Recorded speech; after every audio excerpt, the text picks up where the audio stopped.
Bonsoir mes chers élèves.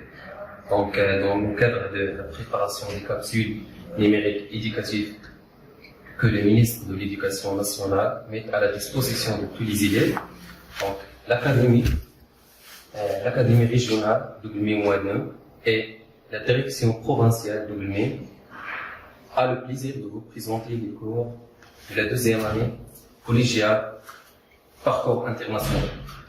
Donc, ce exposé est présenté par moi-même, Abdullah Mizou, donc collège, lycée collégial Abdelkrim Khattabi. Donc, dans ce chapitre, donc, on va tout d'abord commencer par la définition d'une lentille mince, puis on va voir comment on peut distinguer entre une lentille convergente et une lentille divergente, et après, on va déterminer les caractéristiques d'une lentille mince convergente. Et finalement, on va déterminer expérimentalement la distance focale d'une lentille mince convergente. Donc, avant de commencer, il faut tout d'abord faire un petit rappel. Donc, dans l'émission précédente, on avait vu les milieux de la propagation rectiligne de la lumière. Donc, parmi les milieux, on a les milieux transparents, les milieux translucides et les milieux opaques. Donc, les milieux transparents, ce sont des milieux qui laissent passer la lumière et qui permettent de voir les choses clairement. Donc, parmi ces milieux, on a les lentilles. Alors, qu'est-ce que ça veut dire, les lentilles?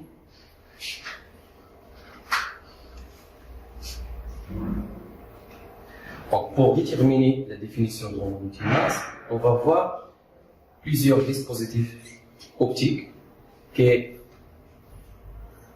contiennent des lentilles minces. Alors, on va poser la question suivante: quel est l'élément commun dans ces photos? Donc, à travers ces images, on peut déduire que ces instruments optiques, ils contiennent des lentilles. Donc, avant de donner la classification des lentilles minces, tout d'abord, on va faire une définition d'une lentille. Donc, la lentille est un milieu transparent, homogène, limité par deux calottes sphériques ou par une calotte sphérique et l'autre plan, comme le montre la figure suivante. Donc, on a, par exemple, plusieurs formes des lentilles.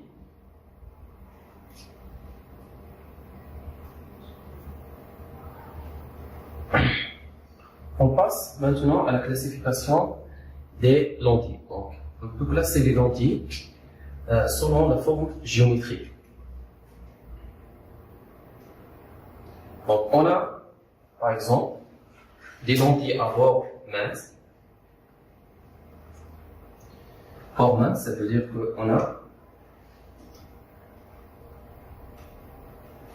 des bords minces.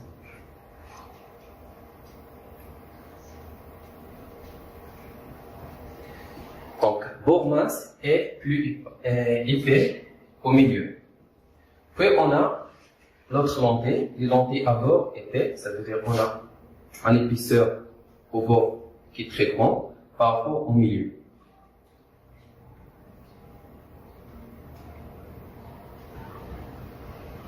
Donc, on a par exemple, pour les lentilles à bord mince, on a une lentille bioconvexe, lentille plan convexe et une lentille ménisque à bord mince. Et l'autre catégorie, ce sont des lentilles à bord épais.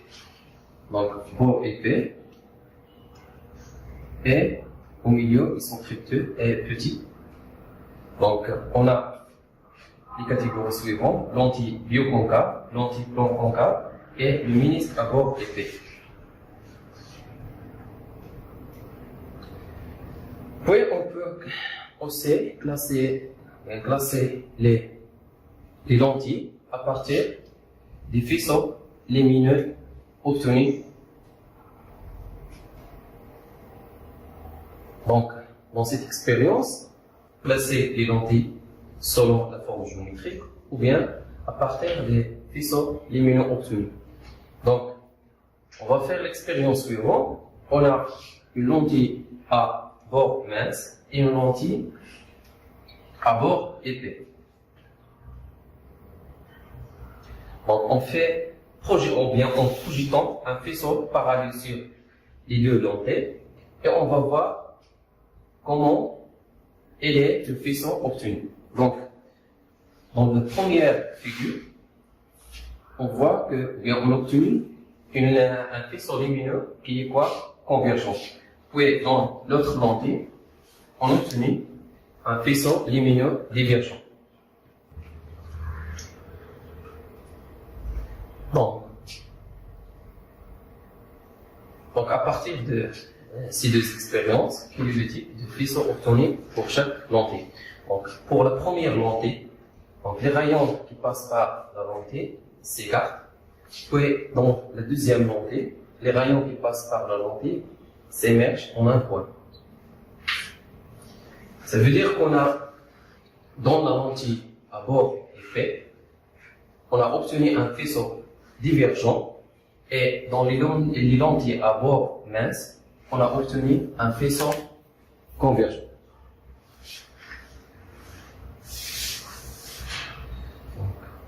Des conclusions. Donc, on peut conclure que lorsqu'on projette un faisceau de la lumière sur une lentille à bord mince, on obtient un faisceau convergent. Ça veut dire on dit que c'est une lentille convergente. Et pour la deuxième lentille, on peut conclure que la lentille à bord épais, les rayons qui traversent la lentille à bord épais s'écartent, ça veut dire divergent. On dit que c'est une lentille divergente. Puis on va passer à la représentation conventionnelle de la lentille. Donc, on peut représenter chaque lentille par un schéma.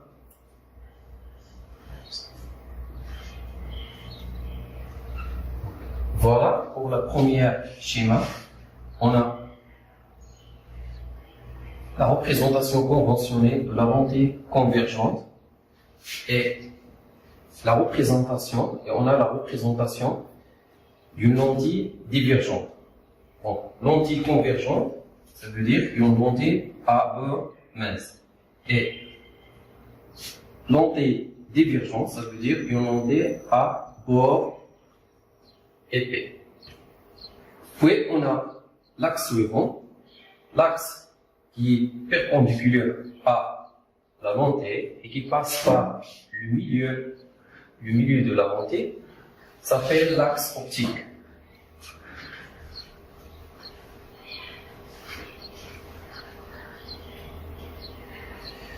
Donc, ça s'appelle l'axe optique.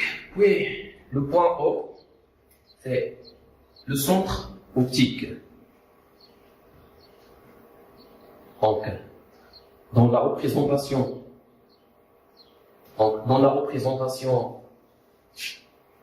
des lentilles, il faut toujours représenter chaque lentille par une représentation conventionnelle.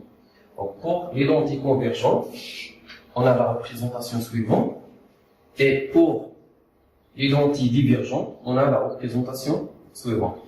Et il faut toujours déterminer ou bien donner le centre optique pour chaque lentille et l'axe optique principal.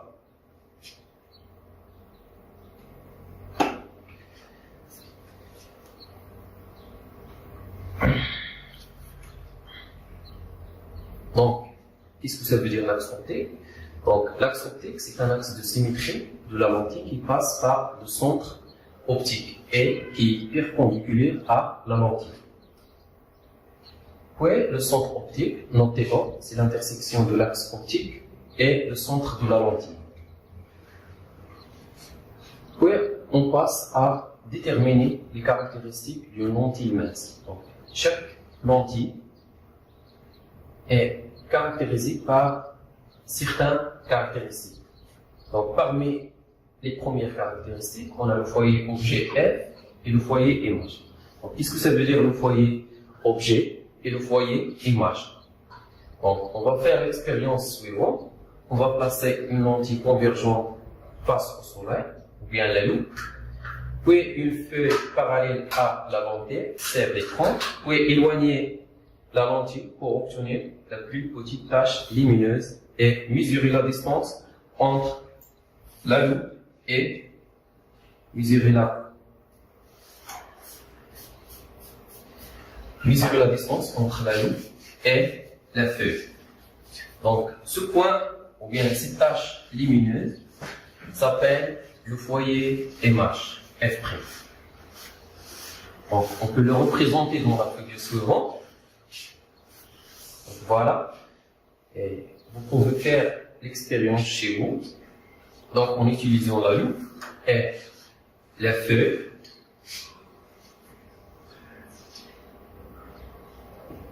Donc, la tache lumineuse obtenue est appelée le foyer MH F'.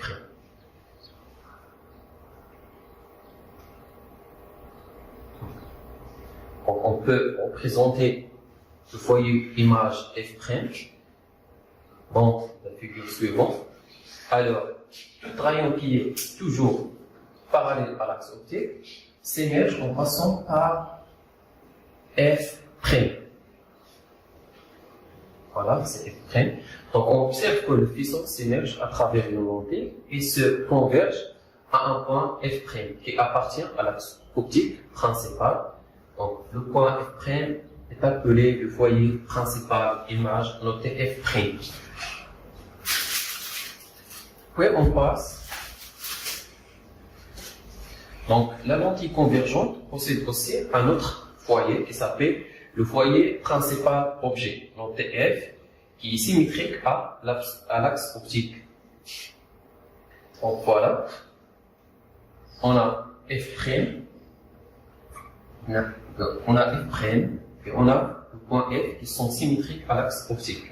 Voilà, on peut donc on a F, le foyer objet, et on a F'.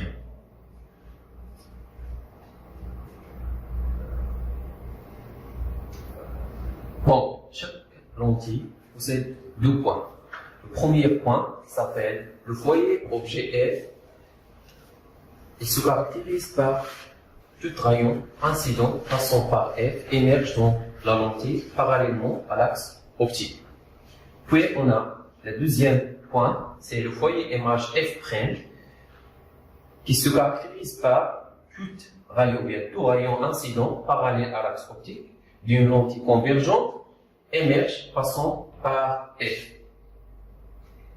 Donc, dans la représentation, par exemple, d'une lentille convergente, donc, on peut toujours tout d'abord représenter la lentille, puis on trace l'axe optique qui est toujours perpendiculaire à la lentille et qui passe par le centre optique O. Donc, on a dit, comme principe, il faut toujours déterminer, tout d'abord, il faut toujours déterminer le foyer objet et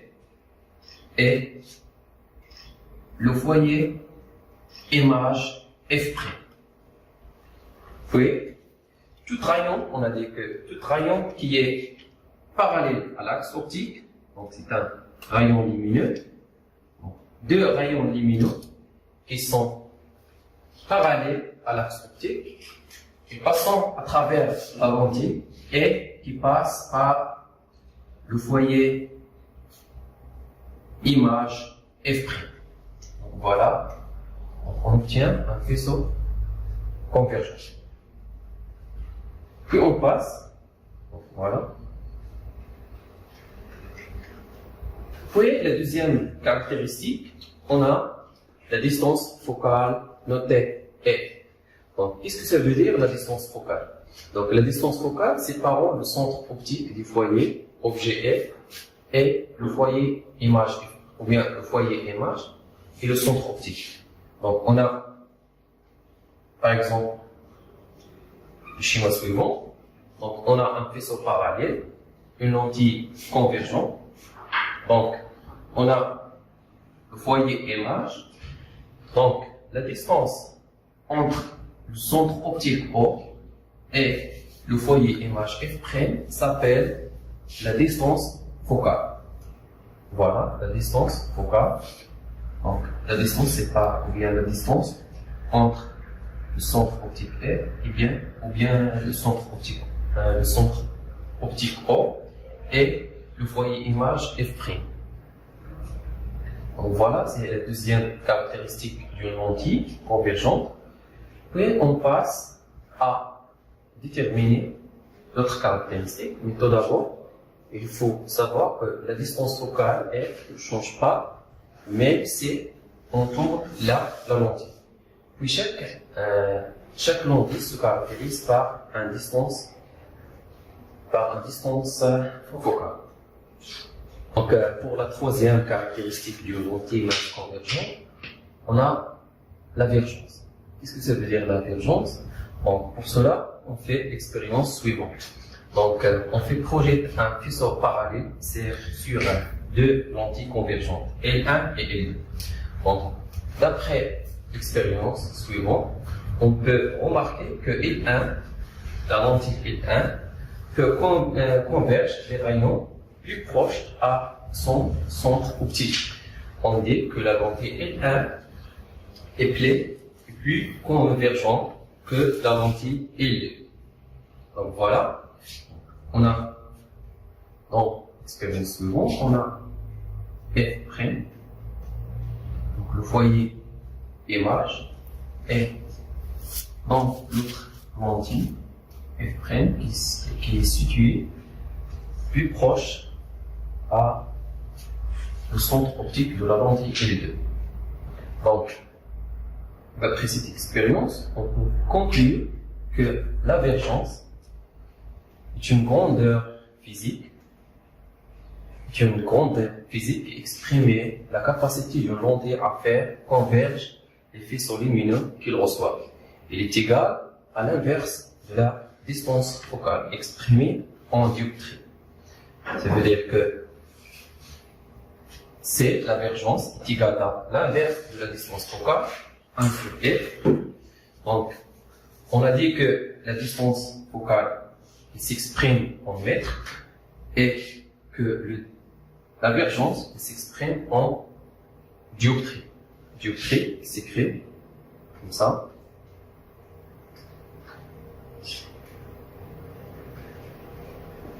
Donc voilà.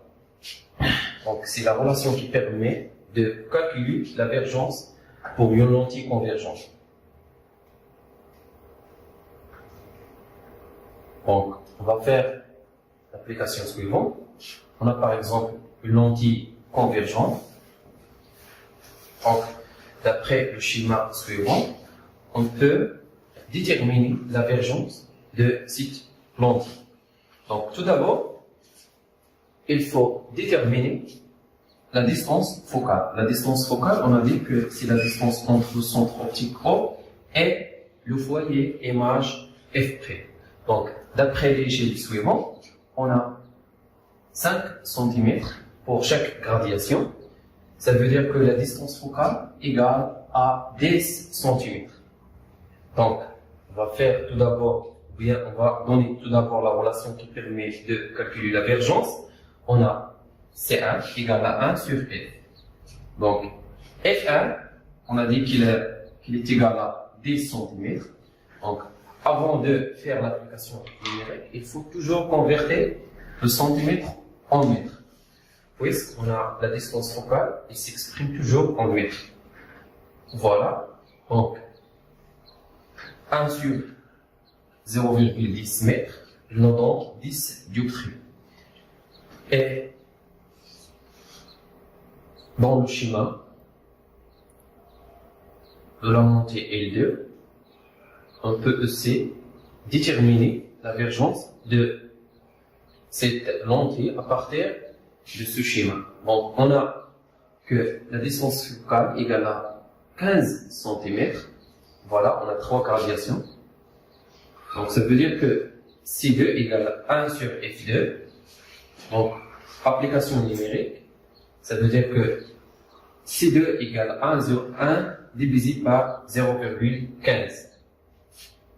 Donc 1 divisé par 0,15. Donc il faut toujours, on a dit, il faut toujours convertir le centimètre en mètre. Donc on obtient à la fin que la divergence de la lentille L2 égale à 0 et égale à 6,67.